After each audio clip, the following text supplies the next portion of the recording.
Hello, friends. Without further ado, in this episode, Fireside Mystery Theater concludes our very first true crime series, all about murderous maids and lady serial killers.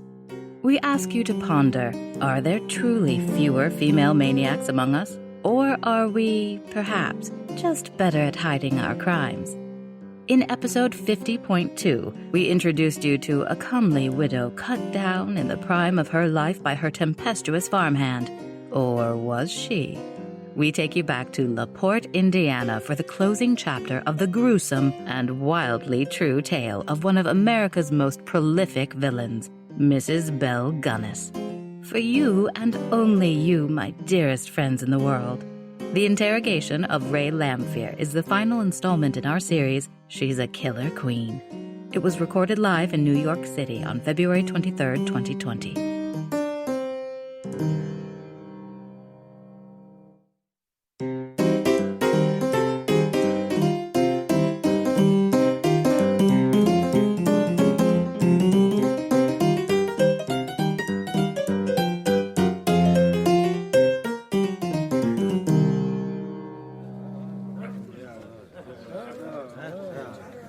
Well, all right, men. We got ourselves a murderer on the loose. And we need to hunt him down before he strikes again. All right, deputy, let's take it down a notch. Now, this bloodthirsty maniac goes by the name of Ray Lamphere. Allegedly, Sheriff. Nope, that is his name. He killed the widow, Belle Gunness, and her 3 small innocent children, and then burned her farm to the ground. And we know the widow did not die in the fire because her head was found to be decapitated from her body. Allegedly. Coroner Max says that it's possible her head could have just burned up faster on account of all that hair. Why? I don't know how that kind of stuff works. We don't get a lot of burned up ladies around here. And we ain't gonna have any more.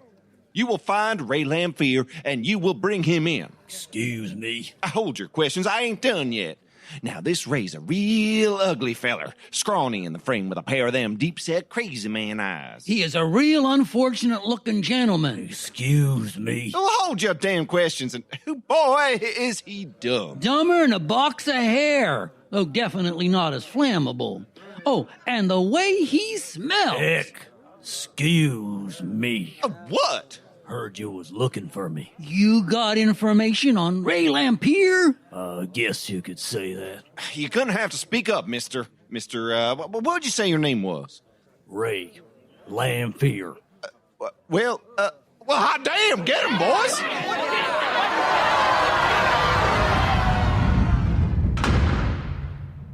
All right, Mr. Lamphere, let's start from the top.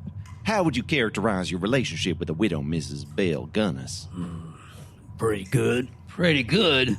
She fired you from her employ, reported you for making threats against her life, and had you arrested for trespassing. Twice! What about that qualifies as pretty good? Well, she was just mad at me. Why? What were you doing? Trespassing. Well, it is refreshing to hear such an honest answer.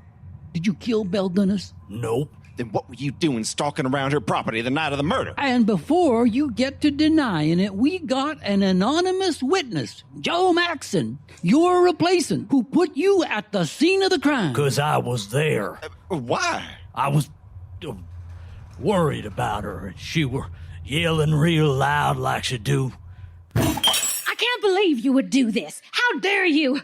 After all I do for you, do I not give you the run of this house and everything I have? Sorry, Mama. Oh, you're sorry. You're sorry. How many times I gotta tell you kids, you do not go down in the cellar. And if I catch you going in my cellar again, you will regret it. Ray Lamphere, I see you out there. Joe, I told you to keep watch. So, you spied on her dispensing some discipline to her children, and she saw you looking in the window. Well, then what? Joe Maxon come and chase me off. Well, then what was he doing down in the cellar, Ray? You don't go down in the cellar, Ray Lamphere. I don't go down there. Why not, Ray? I don't go down there! All right, okay, Jesus. I think now's a good time to call it a day. Yeah. Oh, thank you for your cooperation, Mr. Lamphere. You have it on my word that justice will be served. Ooh, Lordy, that man is guilty. Oh boy, guilty as the day is long. Well, all that interrogating has left me with a powerful thirst. Excuse me, Sheriff, we have been waiting to see you for several hours. Oh, well, hello, Ms. Liza. Ain't you just the most dedicated secretary on God's green earth? Mr. Warden is lucky to have you. We have an urgent matter to discuss pertaining to the case of Ray Lamphere. And I see you brought Mr. Helgelien. Well, for crying out loud, woman, I told you once, I told you 5,000 times, there's only the most tenuous connection between the case of Ray Lamphere and this poor man's missing brother. Mr. Warden thinks we got ourselves a real case here. No, he don't. Just this morning, he was confidentially telling the sheriff and me that he thinks this case is open and shut. Why don't you just hear what we came to say? Oh, sweet son of a bitch. Mrs. Lugendorf, if anyone comes by with urgent police business, you know where I'll be. Yeah, Sheriff, at your office. And I'll be there too. Can I come too, Sheriff? But I am standing in your office. He means the bar, Richard Dixon's Tavern down on 6th and 9th Street. Mr. Helgelien, tell the sheriff the facts. They are as follows. My brother was corresponding with a wealthy widow here in Laporte. I have proof that it was indeed the widow Belle Gunness. She encouraged him to take all his money out of the bank and join her at her farm for some time alone together. And I know she was also writing letters of this nature to other men. See, there is something going on with that woman. When Andrew went missing, I wrote to Belle and told her I was coming there to investigate and expose her for my brother's murder.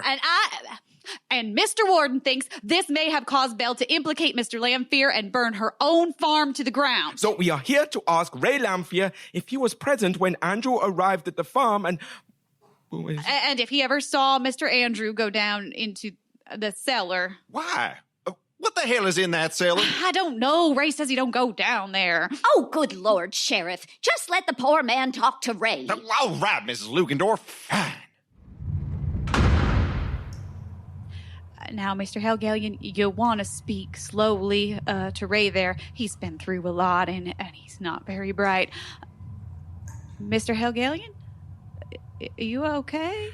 I have seen all I need to see.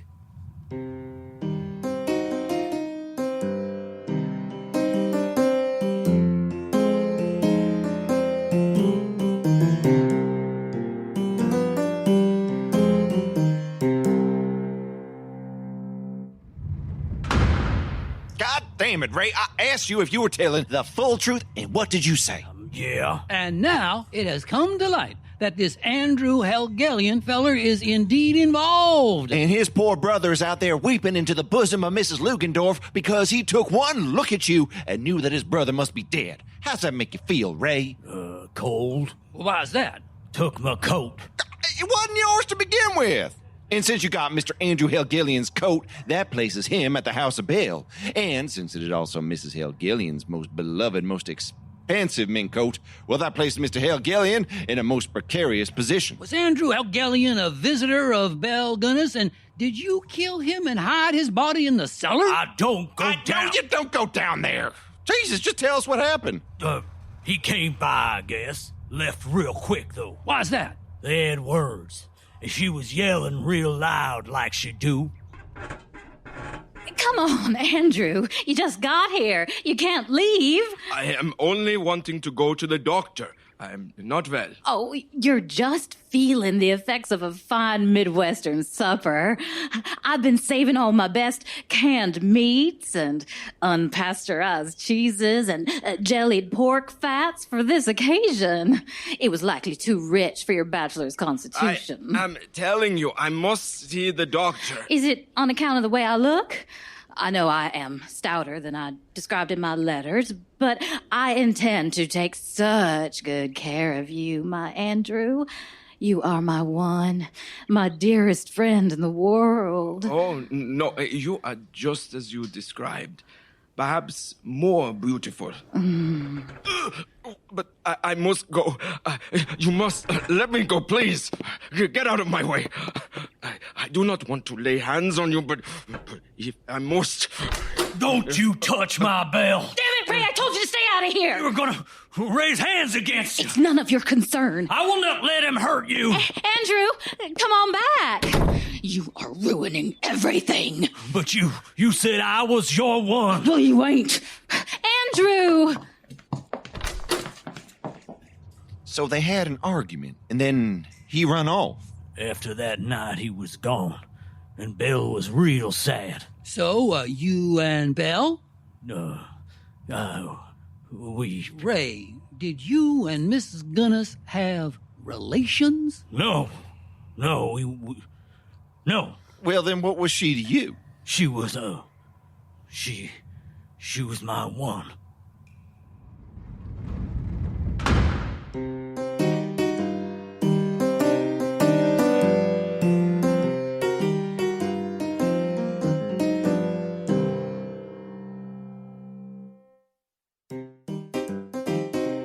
Oh my, do we have ourselves a crime of passion? Do yourself a favor and indulge in a quick image search for Ray Lamphere. We'll wait. You are welcome. One might say you can't unring that bell. Now back to the interrogation of Ray Lamphere.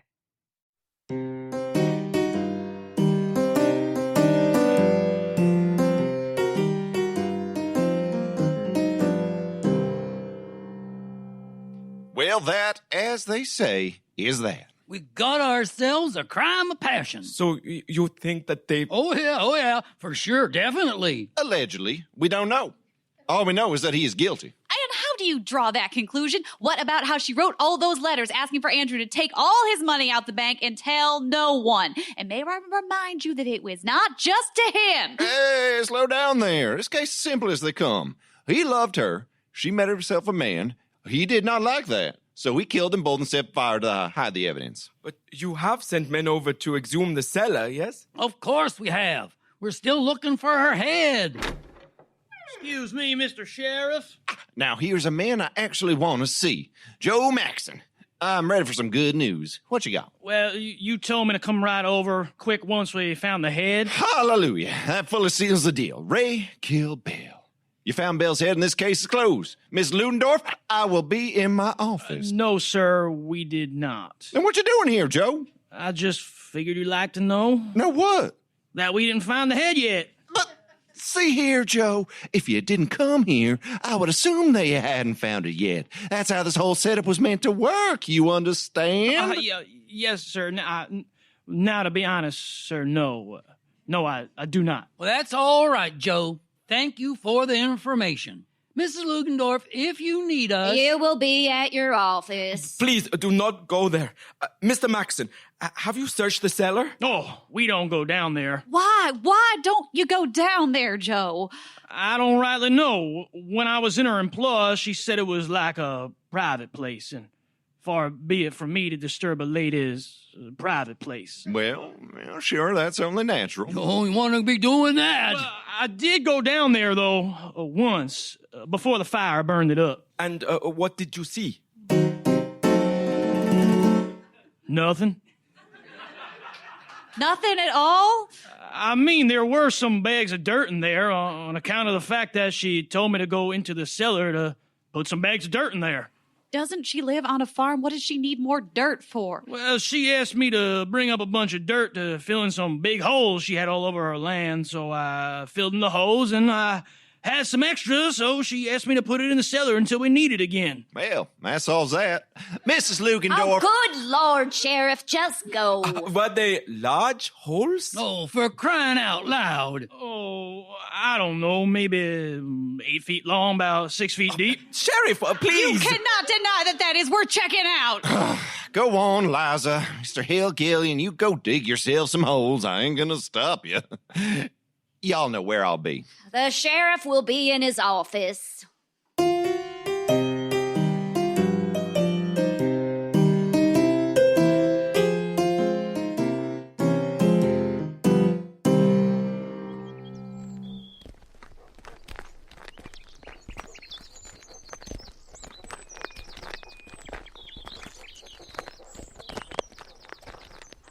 This is the spot? Yes, sir, right here. She said she had buried some trash and was looking to fill in the hole. Well, dig in, fellas.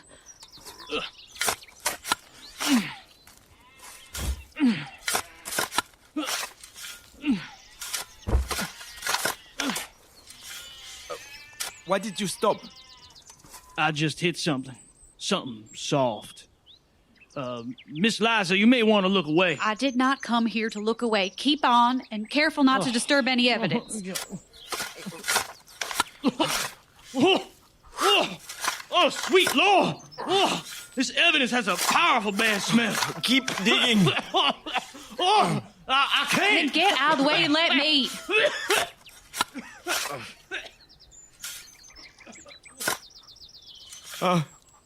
So, there you are, Andrew. Oh, I'm so sorry, Mr. Helgelien. Joe, how many holes you say you filled? Quite a lot, Miss Liza. Quite a lot. Damn it, Ray, come on. I feel like we are missing a huge piece of the goddamn pie here. We got the whole force out there digging up that yard and finding arms and legs and other parts befitting a man, a couple of women, several children, one dog, and they're all butchered up to kingdom come. The whole community is on fire. They got trainloads of spectators coming down to spectate at the crime scene. And that Asle and Liza are turned into a regular Dr. Sherlock and Mr. What's his name? So can we please get the plain and honest truth? Might take a while. Why don't you start with what happened to Andrew Helgelien? So, he come to the farm like many of the other gentlemen callers before him, and, well, after dinner he got real sick like they always do. Andrew, come on back. You are ruining everything. But you said I was your one. Well, you ain't. Andrew! Hand me that cleaver, will you, Ray? Yes, ma'am. And don't just stand there. Come and help. Yes, ma'am. Andrew, you all right? Oh, look at you. You really have taken ill. Let me help you up. Belle, what is that? Why do you have that? This? Oh, well, this is my favorite meat cleaver. Only the best for you, my friend. No, please. Put your hand down, my one. Let me see that nice smile of yours one more time. Oh, my. Okay, I'll get the arms, Ray. You get the feet, and we will drag it on down to the cellar. But I don't go down there. Well, you do today.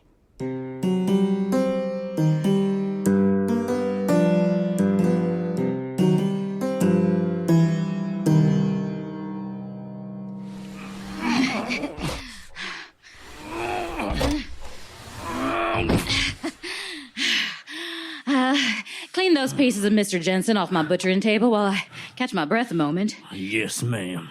What's wrong there, Ray? I thought you'd be excited to see my most private place. Mr. Jensen was real nice to me.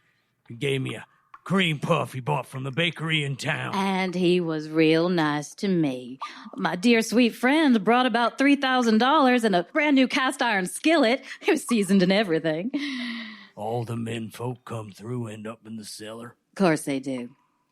Oh, why don't you go on and take its coat? Looks to be real fine mink fur, and I think you'd look very cunning in it. Mr. Budsberg, Mr. Linbo, Mr. Gernholt, Mr. Edmund, and old Mr. Barry, and Mr. McJunkin. And don't forget Mr. Tiefland, Mr. Ridinger, Mr. Gunderson, and, oh my, at this point I may have lost count. How do you think a widow like me got so rich? You remember the last time we sold a hog? I don't. And I do so enjoy the love letter writing. But I gotta say, this right now is my favorite part. You gonna butcher him like a pig, man? I am. And when I'm done, you're gonna help me dig a nice big hole out in the yard and lay the pieces to rest in a bed of quicklime. Just be careful where you dig. I've had a bit of luck making friends lately. Oh, that reminds me. I'm expecting another gentleman in about 2, maybe 3 weeks. Goes by the name of Big Lon Townsend. And if he's as big as he sounds, well, it would be lovely to have your help. I'm not sure if I can. What you mean, Ray? I thought you wanted to be my one. I do, but I do not like it down here in the cellar. I would like to go back upstairs. That's a shame. Then I guess I got no use for you, do I? What do you mean? I mean, that if you go up those stairs, I may have to terminate your employment. But, Belle, I love you. I won't tell no one. Some of my favorite farmhands have said the same. They're buried in the hog pen now. I ain't like them, Belle. I swear it. Don't you do it, Ray. Don't you climb those I'm stairs. sorry. I got to. Please don't be mad at me. I got to go.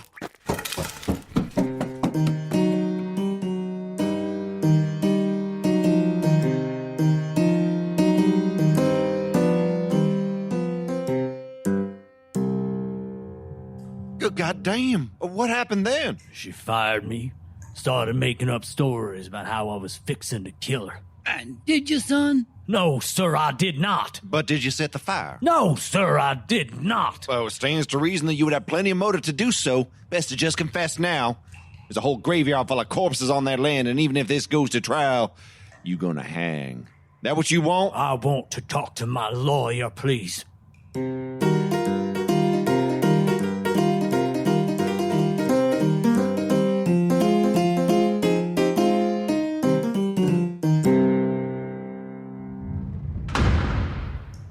Mr. Warden thinks he should cop to arson.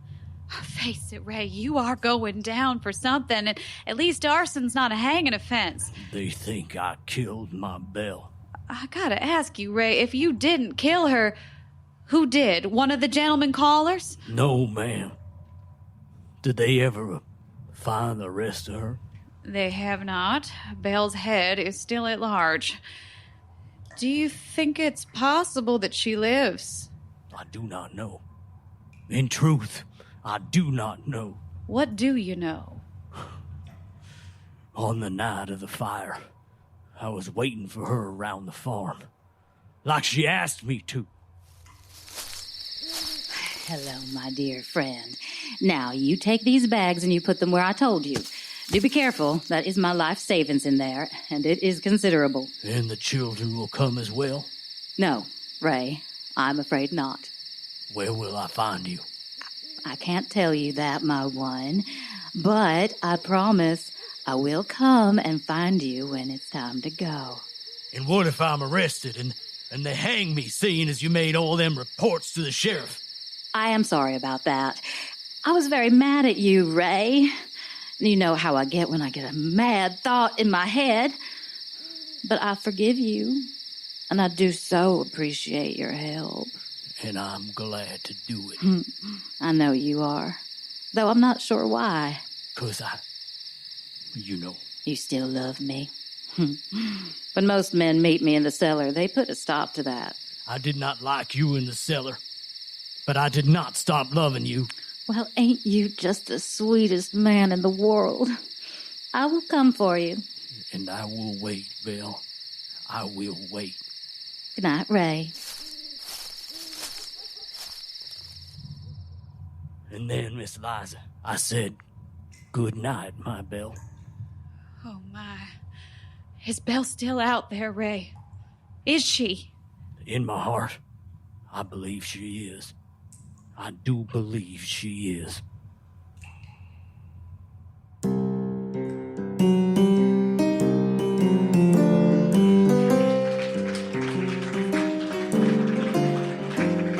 In 1908, Ray Lamphere was brought to trial on charges of arson and the murder of Belle Gunness.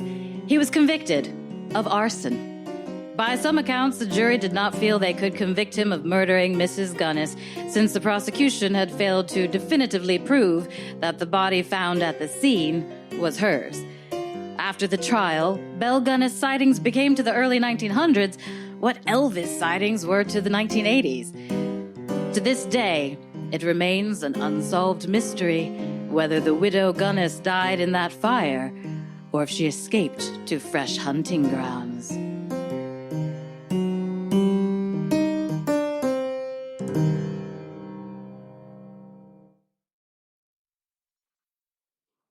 The Ballad of Belle Gunness begins after the flames.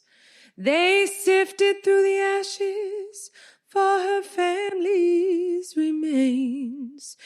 3 children and her body all had been claimed, but Belle's was found to be headless. The farmhand, Joe Maxon, said for their lives he cried, but he couldn't wake their slumber. No matter how he tried, he howled, but they could not hear him inside. For some reason they were down in the cellar. Hale's Belle Gunness, Black Widow of the Heartland, she and love will never be together. A sick, twisted joker, her heart beats in wild rapture. They all came to stay forever. Oh, Sheriff Smutzer's man was the inquiring kind. He wondered the reason Belle's had they couldn't find. Soon the mystery began to unwind. All they had to do was ask questions. Well, apparently Belle wrote her last will a day before, afraid her life was not too safe anymore. A jealous man she personally knew threw her out the door, said he'd promise to return and burn the house down. Oh, Hale's Belle Gunness, Black Widow of the Heartland, she and love will never be together. A sick and twisted joker, her heart beats in wild rapture. Oh, they came to stay forever. They found old Ray Lamphere, drunk and dirty on the street, blood stains on his shirt. He claimed him for meat. The murder, rap, and arson he swore he beat. He said the murderer was Belle and that he'd prove it. He led them to a farm in an area so big. He told them how he did it, make amends, to dig. He said there were many others, but they were fed to pigs. But all he did was help her 'cause he loved her. Oh, Hale's Belle Gunness, Black Widow of the Heartland, she and love will never be together. A sick and twisted joker, her heart beats in wild rapture. They all came to stay forever. And now the Ballad of Belle Gunness takes yet another turn. Her past was researched, and all the things they learned, a fortune in life insurance claims she'd earned. But that still didn't explain the killing. She had poisoned 2 ex-husbands, 2 of her children the same, and most every other body played a brief stint in her game. A lonely heart's the answer, searching for a new last name that Many a lonely rich man are too willing. Hell's Belle Gunness, the black widow of the heartland. She and love will never be together. A sick and twisted joker, her heart beats in wild rapture. They all came to stay forever. You see, Belle's God, her God was money, and at the back she'd kill. Some even say she's alive still, preying on another man's vulnerable will. Well, her race, it's in the Illinois State Prison. And I know why she left from me. She is afraid. I never heard from my brother since that trip to her in May.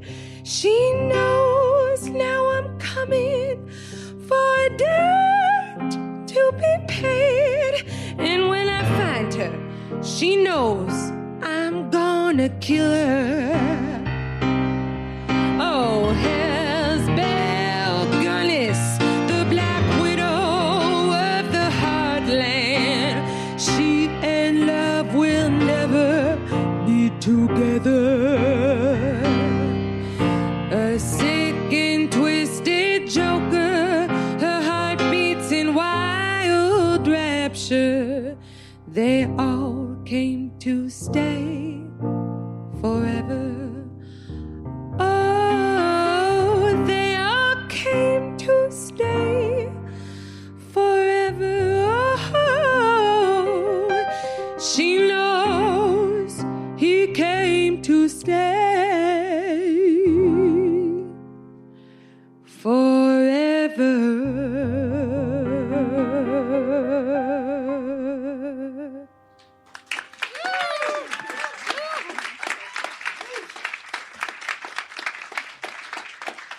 Martina de Silva, ladies and gentlemen.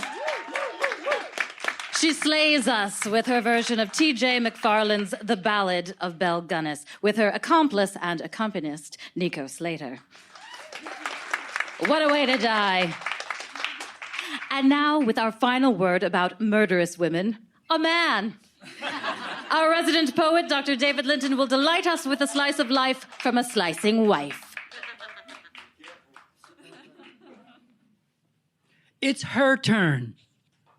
He tried to keep her in her place, be nothing more than a pretty face, to speak only when spoken to do what she was told to do. And for a while, a very long while, she seemed content to sit and smile, to do just what she had been told, to wait on him as she grew old. But eventually, there came a day when he could no longer have his way. She stopped and said, I think I'm through. I'll no more be a slave for you. Oh no, she said, I won't shut up, and I will no longer fill your cup. I won't sit down or step aside. I'm done being your blushing bride. For far too long I've paid the price of thinking that I must be nice, that you could tell me what to think, or even what to eat or drink. So off I go to find my way. I'll find myself a brighter day. I too know how to aim a gun to make you crawl or even run. I too know how to wield a knife, be more than just a passive wife. I too know how to swing a fist or give your arm a breaking twist. And I can even drop a bomb. You thought I'd only be a mom? You can no longer bully me. I broke the lock and now I am free. I'll take the risk of speaking out. I'll yell and yes, I'll even shout. I will be heard. I will be seen. I don't care if you think I'm mean. Like Delilah and Samson, I'll cut your hair. Or like Lorena Bobbitt, I'll clip down there. You can call me a witch or even worse, as long as you learn to fear my curse. Lizzie Borden is my role model. She taught me not to pause or coddle, to stand up tall and take a stand, to not hold back for any man. So remember this next time you gloat or think that she's too dumb to vote. She's well aware of where you stand. She knows your values and your plan. If you defend the patriarchy and perpetuate that old hierarchy, beware, that's just malarkey.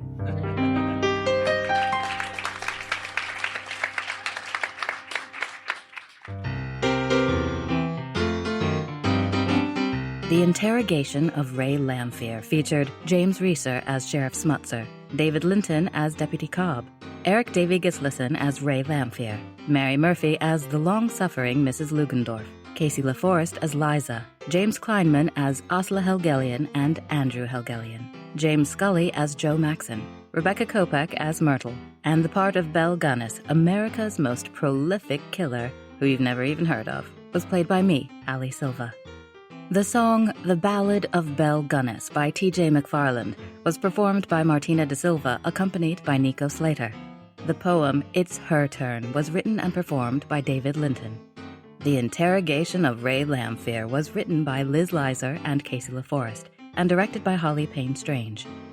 Our live show and podcast are produced by Gustavo Rodriguez and me for Fireside Mystery Productions. Our musical score was improvised and performed by Nico Slater. Our sound effects design was led by Greg Russ, with Ricardo Delgado, Dan Naglia, and Ali Silva. Live show sound was engineered by Evan Sachs with Ricardo Delgado. Our technical director at the Slipper Room is Johnny Goddard. Our production manager is Liz Liza. Jason Graves composed our theme music, and I manage our audio post-production. We, the motley crew that makes this Fireside Mystery Theater, dedicate as much as is humanly possible into creating our unique brand of audio entertainment. We do it because we love it, just as so many of you love listening. And this is just the kind of escape into the healing imagination that we need nowadays. We hope that if you are able, you would consider becoming a Patreon patron to throw some kindling onto our fires to help keep our creative loins a-burnin'. Your contribution through Patreon, $1, $2, $5 or more per month, can provide the vital lifeblood we need to keep doing this thing we do. We will have infinite thanks for you. Plus, we have some rewards that may tickle your fancy. We've got discounts on merch, postcards from Sunken Harbor, audio greetings from cast members, podcast shoutouts, a snazzy Fireside Mystery Theater enamel pin, and exclusive bonus content. And by bonus content, I mean the specially dedicated Patreon playlet. They are extra audio treats from each series that are released only on our exclusive private Patreon feed. Sometimes the playlets are companion pieces to episodes on our regular feed. Sometimes they are touching. Sometimes they are hilarious. But they are always exclusive and special for our patrons at the $5 or more per month level. From the series She's a Killer Queen, we've got a piece called My Name is Fire. If you want to hear FMT go all Game of Thrones, well, this will be a treat. Treat yourself and treat our ongoing endeavors by becoming an FMT Patreon patron today. Go to patreon.com/Fireside Mystery Theater or follow the link on our website. We are so grateful for any support you can give to help us keep the embers of our fireside flickering. We've got to give a huge shout out of thanks to our dear and longtime friend of the show, Brontis Shane Orengo. You've heard me utter his gorgeous name a bunch of times before because he's been a tried and true member of our small but vital live show production team. Not only is he a gentleman and a scholar, he has increased his monthly Patreon pledge to Fireside Mystery Theater, as well as a bunch of other amazing artists he supports. And speaking of gentlemen scholars, our dear Daniel Graves has increased his pledge to the Fireside too. Daniel helped us become a podcast way back when as an FMT producer. To Brontis and Daniel, we are so grateful to you both for being a part of our Fireside family and for shining some much-needed light on these pretty dark times. Dearest friends in the world, we at Fireside Mystery Theater long for you to become a subscriber if you are not already. We will surely see to it that you will enjoy yourself. And don't forget to leave a rating and review on Apple Podcasts, Podchaser, or any platform where you can lavish love on your favorite coven of creators. This right here is the spot where we will hopefully replace this recording with a thrilling announcement of our next live show. Until then, we urge you to check back for updates at firesidemysterytheater.com. All aboard, dear listeners, for a series of stories that will surely steamroll their way through your mind and into your heart. Tales from on board a hurtling locomotive, coming up next from Fireside Mystery Theater. Did Belle escape to kill again? We'll leave that up to your own midnight musings. And while we're feeling philosophical, ask yourself this. Why is it that we find so few females in the pantheon of psychopaths, the hallowed halls of horror, the manifest of mass murderers? Does our gender make us more inherently moral, more ensconced in the confines of empathy? Do we really not know the darkness that causes one to kill? Or are we simply better at knowing how to mind the shadows?